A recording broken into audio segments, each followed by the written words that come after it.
Hello students, in this part 15 of determinant, I am going to discuss about solution of system of simultaneous equations by matrix method. Simultaneous system of equations का matrix method से कैसे solution find out किया जा सकता है, इसके बारे में मैं अब आपको बताने जा रहा हूँ। जैसे कि हम लोग इन्वर्स तक पढ़ चुके हैं, इन्वर्टिबिलिटी ऑफ अ मैट्रिक्स हम फाइंड आउट कर सकते हैं, कंडीशन हम जानते हैं, तो बस अब उसके आगे की बातचीत हम लोग कर रहे हैं। सपोज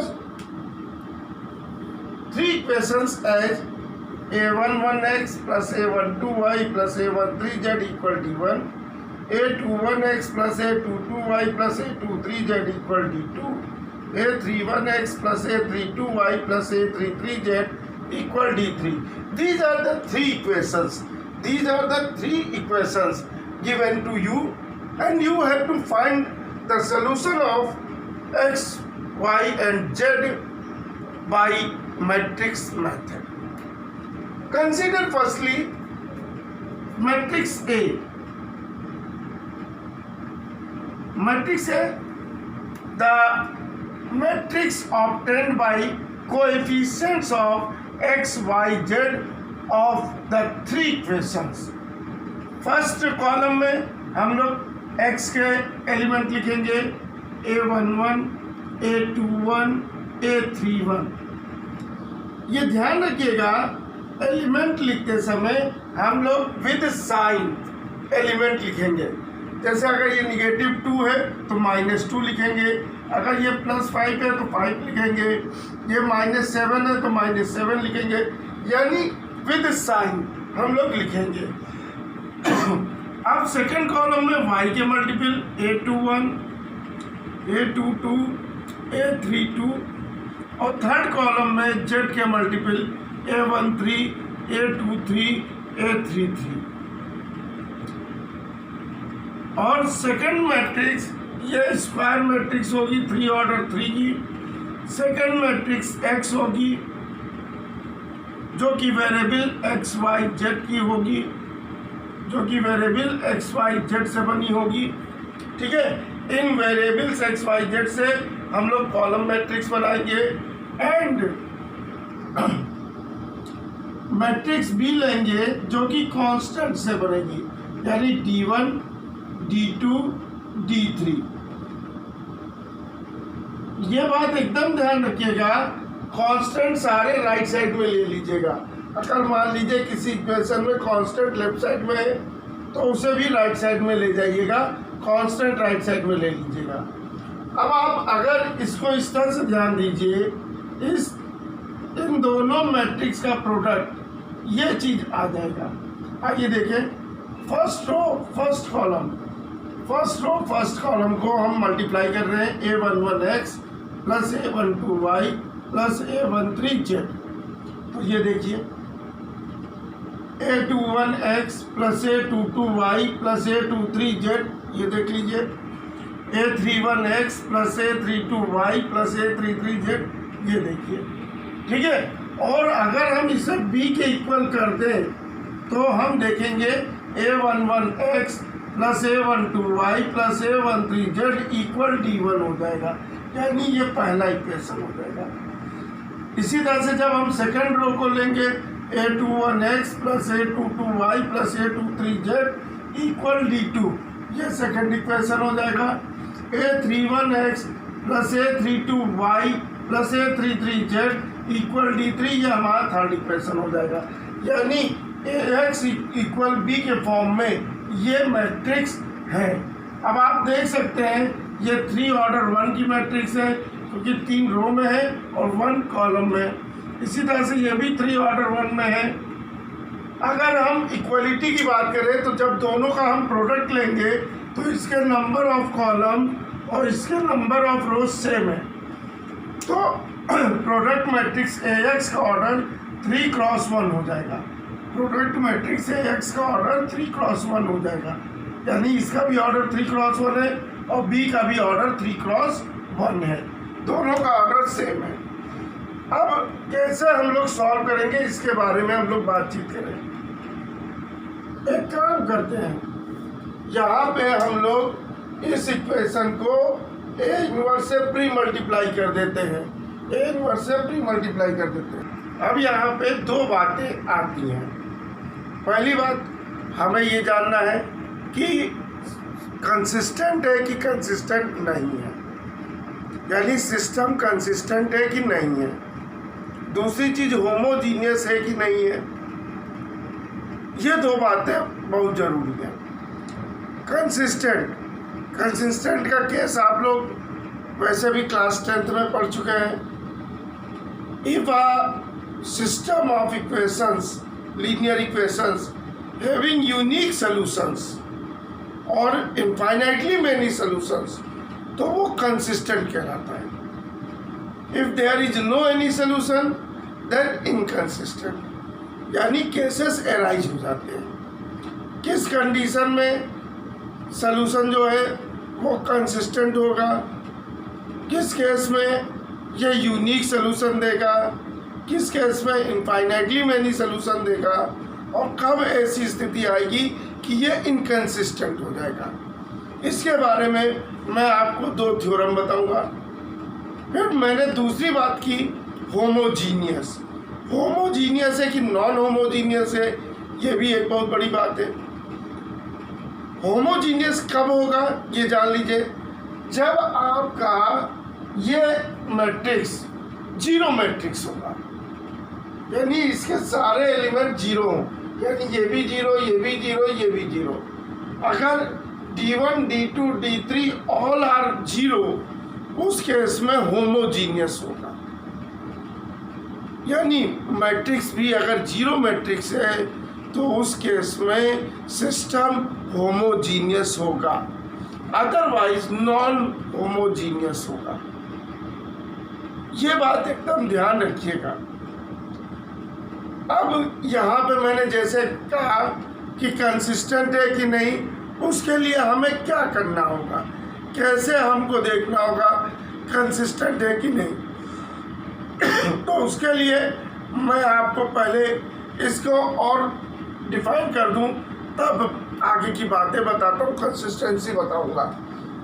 इसमें on pre multiplying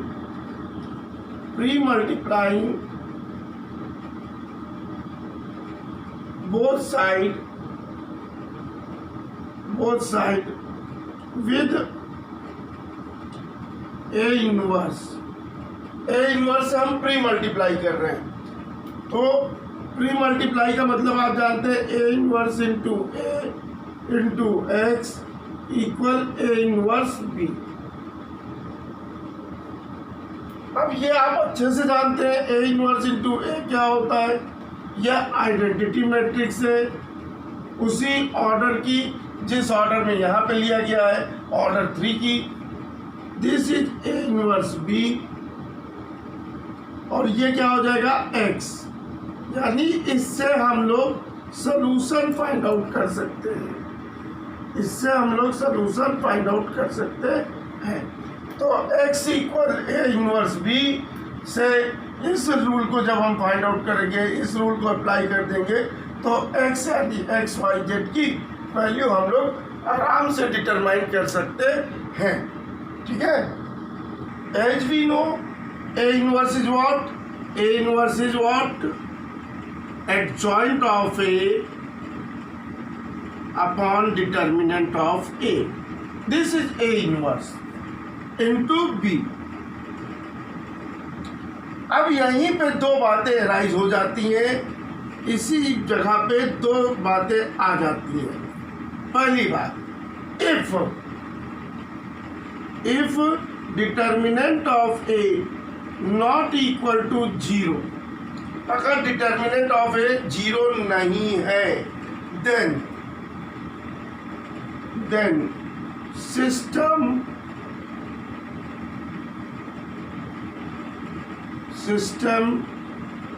of equations is consistent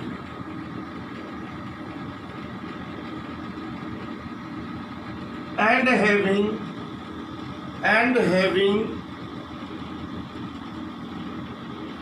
unique solution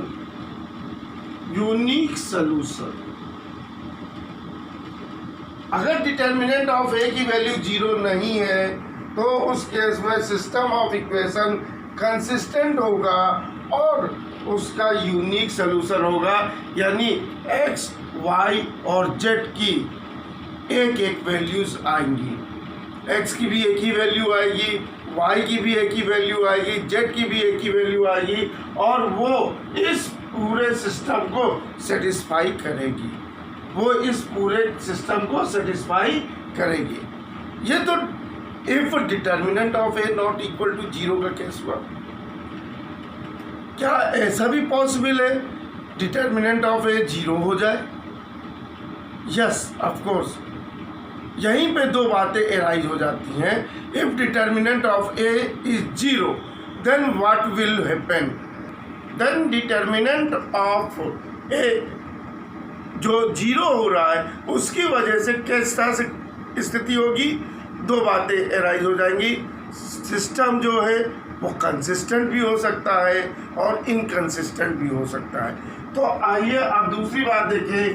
if determinant of A is 0 then दो बातें। एक बात ये क्या बात, अब अगर डिटर्मिनेंट 0 हो गया तो बात किस पे डिपेंड हो गई? इस पे, एडजॉइंट ए इंटू बी पे। If adjoint A into B is also 0 then system is consistent and having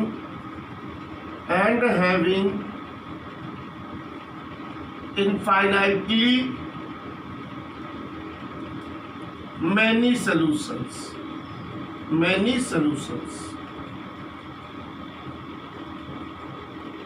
यानी अगर डिटर्मिनेंट ऑफ ए 0 हो गया तो उस केस में एक कंडीशन ये होगी कि एडजॉइंट ए और बी का प्रोडक्ट भी 0 हो।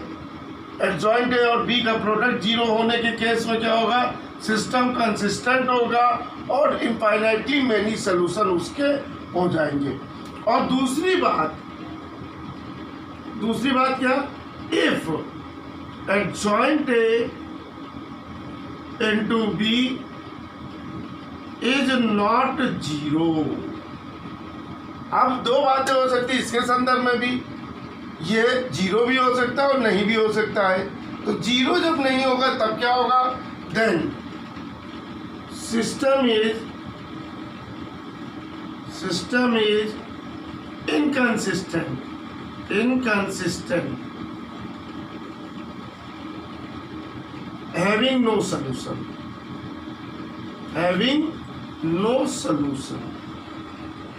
यानी इसमें कोई भी वैल्यू नहीं आएगी, एक्स वाई और जेड की कोई भी वैल्यू नहीं आएगी। तो यहाँ पे solution of system of simultaneous linear equation के बारे में मैंने बताया आपको कि 3 इक्वेशन दिए हैं, 3 वेरिएबल्स हैं एक्स वाई और जेड। आप अच्छे से जानते हैं 3 वेरिएबल्स का मतलब हो गया हम प्लेन की बात कर रहे हैं, स्पेस में बात कर रहे हैं, स्पेस में कोई प्लेन लेकर के चल रहे हैं। एक प्लेन ये है, दूसरा प्लेन ये है, तीसरा प्लेन ये है। एरोप्लेन मत समझिएगा, प्लेन कोई एक सीट, कोई एक बोर्ड रखा हुआ है, एक इस डायरेक्शन में एक इस डायरेक्शन में है, इस तरह से। तो वो इंटरसेक्शन पॉइंट जो होगा तीनों का, एक प्लेन ऐसे है, दूसरा इस तरह से, तीसरा ऐसे है, तो एक पॉइंट पे इंटरसेक्ट करेंगे जब तीनों प्लेन, वही सॉल्यूशन यहाँ पे है। फिर इनफाइनाइटली मैनी का मतलब क्या हो गया? सभी प्लेन एक दूसरे के ऊपर हैं, सभी प्लेन एक दूसरे पे पूरी तरह से कोइंसाइड कर गए। और नो सॉल्यूशन का मतलब क्या है? डिफरेंट स्पेस में है, डिफरेंट स्पेस में प्लेन है और उस केस में वो इंटरसेक्ट कहीं पे भी नहीं करेंगे, वो कहीं पे भी इंटरसेक्ट एक दूसरे को नहीं करेंगे। मान लीजिए एक इस तरह से ऊपर है, एक इस तरह से जा रहा है, एक ऐसे जा रहा है। ये दो तो प्लेन फिर भी इंटरसेक्ट करेंगे, लेकिन ये जा कर के उसके साथ इंटरसेक्ट नहीं हो पाएगा। तो इस तरह से ये 3 प्लेन्स के सलूशन के बारे में है। यहाँ पे मैंने आपको बताया हम क्या करेंगे, मैट्रिक्स ए बनाएंगे जो कि एक्स वाई और जेड के मल्टीपल से बनेगी। यहाँ पे एक्स का मल्टीपल फर्स्ट कॉलम में लिखे जाएंगे, वाई के मल्टीपल सेकेंड कॉलम में, जेड के मल्टीपल थर्ड कॉलम में। फिर वेरिएबल एक्स वाई जेड के हम मैट्रिक्स बनाएंगे जिसे हम एक्स से डिनोट करेंगे, और फिर कांस्टेंट का मैट्रिक्स बनाएंगे उसे बी से डिनोट करेंगे। और अभी मैंने आपको बताया इन दोनों का प्रोडक्ट इसके इक्वल होगा, तो ये चीज़ आपको अपने आप शो हो जाएगी। तो यानी इसी वजह से हमने इसको मैट्रिक्स फॉर्म में कन्वर्ट कर दिया, सिस्टम को मैट्रिक्स फॉर्म में कन्वर्ट कर दिया। फिर मैंने आपको बताया premultiplying with both side by A inverse. A inverse से मल्टीप्लाई किए तो हमारा रिजल्ट आया X equal A inverse B. और ए इनवर्स क्या होता है, adjoint A upon determinant of A. यहाँ पे मैंने 2 बातें बताई आपको। पहली, सिस्टम कंसिस्टेंट है कि इनकंसिस्टेंट है, और दूसरी होमोजीनियस है कि नॉन होमोजीनियस है। होमोजीनियस के केस में मैंने क्या बताया, ये मैट्रिक्स बी जो है वो 0 मैट्रिक्स हो जाएगी, और अगर ये 0 मैट्रिक्स नहीं है तो नॉन होमोजीनियस हो जाएगा। क्लियर। अब कंसिस्टेंसी की बात करें तो 2 केस है कंसिस्टेंसी के। एक ये determinant of A not be 0 तो यूनिक सोल्यूशन आएगा, और डिटर्मिनेंट ऑफ ए 0 हो जाए और एडजॉइंट ए इंटू बी भी 0 हो जाए तो भी कंसिस्टेंट होगा, और उस केस में इनफाइनाइटली मैनी सोल्यूशन आएगा। लेकिन अगर डिटर्मिनेंट ऑफ ए 0 हो गया और एडजॉइंट ए इंटू बी 0 नहीं हुआ तो no solution, system having no any solution. Hopefully you understand well. आपको ए इनवर्स निकालना आता है, एडजॉइंट ए आता है, डिटर्मिनेंट ऑफ ए आता है, यानी आप इससे आप सिस्टम को सॉल्व कर सकते हैं। Try to solve the questions, so read some examples and do solutions of questions. We will meet with more videos after some time. Till then, goodbye. Thank you.